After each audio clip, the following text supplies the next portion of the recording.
Ito lang. May nagdala sa kanila doon. And I don't know why.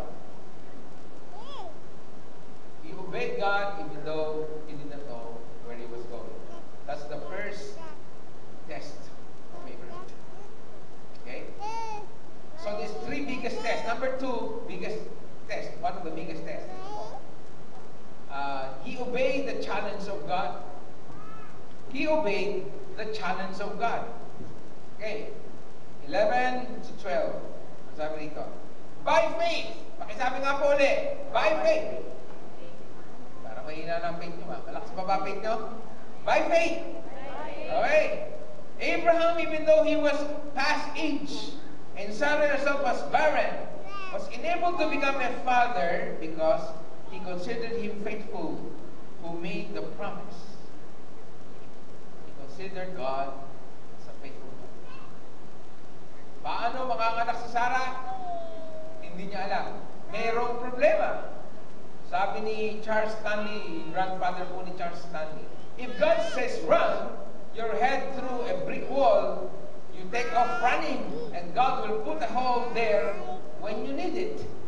O, tatakbo ka ba? Ano ba? Sabi ng Diyos, tumakbo ka dyan sa pader.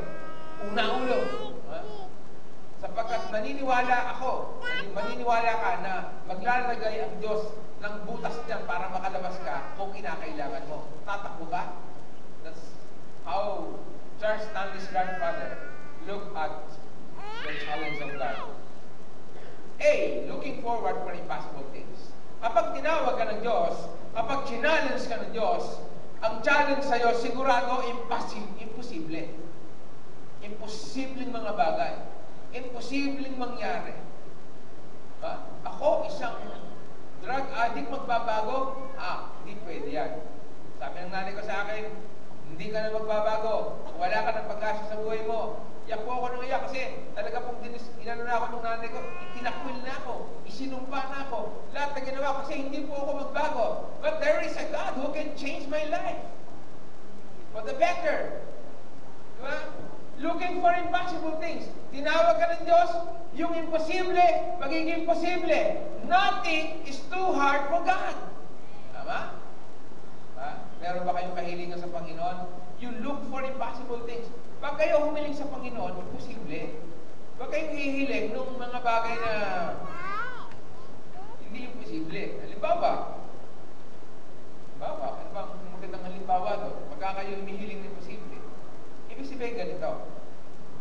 Huwag kayong mag-settle doon sa alam niyo mangyayari sa inyo. Halimbawa, meron mga propeta sabihin, nakita ko, mamaya didilim. Mga ganun. Talagang magdidilim mamaya. Meron po nagsabi sa akin, nag-promise sa akin, nakakakita ko ng silya. Uupo ka sa silya, may lamesa. Upo ka sa silya. Siyempre, pastor ako Siyempre, upo ka sa silya, may lamesa. Magkaaral ako. Ano ba naman yung mga propesiyang yan? But impossible things, ito po napaka-imposible ng challenge ni Lord kay Abraham. Ano po yung mga challenge? Una, both was in the past age of multiplication. Right? Hindi na po sila mag-multiply. Bakit? 100 taon, 90 anyos, paano mag-multiply? Paano magkakaanak itong mga to? Kailangan po nila ng rejuvenated ginseng. Wala pa yata ang ginseng nung araw. Wala pa mga Koreano nung araw. Wala pa si Jejimon nung araw. Okay. Pangalawa, Sarah was barren. He was barren. So, kailangan po natin ng surrogate mother dito. Diba? Ina, kapatid, anak. Kailangan ng surrogate mother. Kasi nga po, hindi na pwede yung dalawa. Kailangan po ng Hagar. Sumipin ka muna kay Hagar, hindi ako pwede. Menopause na ako Over-menopause na ako. Third time menopause na ako. Hindi na pwede. Paano yan? He was barren. She was barren. Pang-apat, how many can they multiply in old age? They need the strength. So, puro needs to. Needs of rejuvenation, needs of strength. How can they manage to take care of those children? They need provision from God. Hindi na natin mapapalaki yung anak natin. Kayo ba nanay, pag nanganak pa kayo, mapapalaki niyo pa? Si Ronald na lang napalaki niyo, pero mahihirapan na. But Abraham's obedience was not based on his understandings and feelings, but upon faith and trust in God. Pakisabi nga po, faith and trust. So, ang basihan natin is not the logical thinking of men. It's not the feelings, our feelings. It's not our normal understanding. It's our trust and faith in God. Para magkaroon po tayo ng kaya nga po, tingin ko po, magkakaroon po tayo ng multi-services, puno-puno po yan. Ngayon po, meron isa doon sa, may nakikita ko sino ba yun? Hindi si Metusela yun eh. Kapatid ni Metusela. Ito sa nag-iisa. Siguro iniisip niya, marami na sila doon sa taas. Siyempre, that's faith. Ano mangyayari yun? And we need that faith like Abraham. Because he considered God as a faithful God. Because I have some basic facts about finding God's provision. Ito po ay nakuha ko sa research ko sa internet. Kinuha ko siya, sabi ko, okay to About finding God's provision, God will provide, right? God is our great provider. And this is it. Where can you find the provision of God? Number one, sinulat mo ba ito, Nathan? Where it is found. Where is it found? And the answer is in the place of our assignments. Sino po gusto ng assignments? Yung mga estudyante dyan, pag may assignment, hindi naman ako makakapag-dota. May assignments. Anong gagawin natin? But we can find the provision of God in the place of our assignment. Pakisabi mo sa katabi mo, may assignment ka. Kasi si Lord nagbibigay ng assignment. Salamat sa Panginoon. And in the place of your assignment, you have to expect God's provision. Ganito po, Ito po.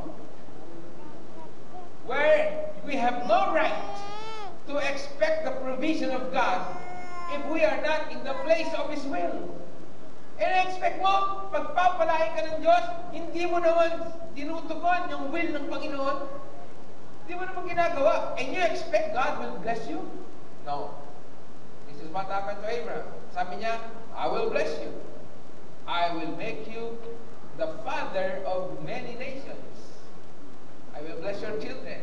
You have many descendants like the sand in the seashore. But you have to do your assignment in the place of your assignment. That's why we have the right to claim God's blessings and provision. Meron ka ng right because you do your assignment. Pangalawa, when is it found? Saan? Kailan mo makikita ito? Pakisabi nga po, process. O bakit? Sinabi kong process. Kasi pangalawa, in the process of your assignment. In the process of your assignment. Ibig sabihin, kapatid, Abraham was obedient with the hand in the air when God moved on his behalf. Where are you now in response to what God has asked of your life? Nandito ba tayo in the process of our assignment? Kapatid, in the process of the assignment, remember Abraham, na-receive niya yung blessing in the process. Hindi po na-receive niya kagad ang blessing. He went through the wilderness. He lived in tents. While the blessings of God is just waiting for him to move, to obey Him, and to do what God had planned in his life. In the process, he received the blessings. Remember, kahit na po si Lot, sabi ni Lot, sige, akin na yung magandang lupa, matabang lupa, marami ng syudad dito, magandang mag-business dito, dito na ako. Sabi ni Abraham, sige, sa'yo yan. Sa akin itong barren, itong wilderness, itong walang kakwenta-kwentang lupa. Pero sino ang binless ng Diyos? Hindi ba sino? Si Abraham. Kaya po huwag kayong magtatalo-talo sa lupa. Huwag kayong magtatalo-talo sa inyong mga mana-mana. Sabi ko nga sa misis ko, kapag yung kapatid ko, ginulangan ako sa lupa, I don't care. Kanya na lang yon. Kapag yung kung sino man, nagulangan ako, I don't care. Kanila na lang yon. I want is the will of God in my life. I want to do the process of my assignment. I want to be blessed by God, and I want to obey God, whatever the circumstances, whatever the situation. Just trust and obey God, and you will be blessed, and you will multiply like the sand in the seashore, and the nations will be blessed through you. That's what I'm looking for. Look what happened to Abraham. He was so blessed by God. He was very powerful, a powerful man, because he did obey his God. Alam niyo, mahirap po yan, multiplication. Si Abraham po nag-multiply. Yung challenge ng Diyos, ginawa niya. And then, nagkaroon po, sabi ng Bible, ganda po eh. And Sarah herself was barren, was enabled to become a father, because he considered him faithful who made the promise. Naging tatay uli si Abraham. Kasi siya ay nagtiwala sa Diyos. Hindi rin nyo? Saan kayo nakakita ng nag-conceive ng child o kaya nabuntis? Na hindi na po menopause na eh. Hindi alam. O, di ba pagka yung sa mag-asawa, yung hindi na ako dinadatnan, baka ito na yung blessing natin. Di ba? Pero ito, hindi eh. Kakaiba to, bigla na lang lumaking tiyan. Ano yung nalulun mo? Di ba? Nalulun yung pakwan. Di ba? Nilulun ng pakwan. Di ba? And then, ito na siguro yung blessing ng Lord. Ayan. And then, he bore a son. His name is Isaac. Who was Isaac? Pero niyo yan, dahil sa challenge ng Diyos, naniwala si Abraham even with the ups and downs ng kanilang pananampalataya. Kaya nga po, pinalayas po si Hagar at si Ismael sapagkat hindi po sa kanila yung promise, kundi kay Abraham and Isaac. Pinalayas sila, pero sa awa ng Diyos kay Hagar and Ismael, di naman nila kasalanan yun, kasalanan ni Sarah. Ayun, pinamana sa kanila ang Saudi Arabia. Ngayon, si Kuya Gudo, nasa Saudi Arabia. Kasi po, kapag walang langis doon, pinakawalang kwenta yung lugar na yon. Sino gusto doon sa puro buhangin? Pag umulan, buhangin. Pag huminga ka, buhangin ang mahihatid mo. Pagka umaraw, sobrang init. Wala pong may gusto doon. Pero dahil may langis doon, ang dami nagpupunta ron. Binless din po sila ng Lord, yung pong lahi ni Ismael. Pero they were a snare. Sabi ng Bible, hanggang ngayon, naglalaban pa sila. They were a snare to their country, to the Israel country. But anyway, kailangan po natin mag-multiply kagaya ni Abraham. What happened to his life was about to happen to us if we just obey God. Ang akin pong nakikita rito, kapag tayo ay sumunod sa Panginoon, magmumultiply ka. Kasi po ganito ang gawain po ng Panginoon napakarami. Ang gawain ng Panginoon, napakarami pong Macedonian call. Sinasabi sa akin, Pastor, gusto po namin dito ng Bible study. Kapalilipat lang namin dito, pwede ho ba kayo mag-Bible study? Pastor, meron po dito mga kabataan, ayaw po namin silang mapariwara, gusto po namin merong gawain sa aming lugar. Alam niyo po ba, pag Sabado, senior ko na po sa iba nating disciples, na meron po ako mga inumpisahan na mga cell groups.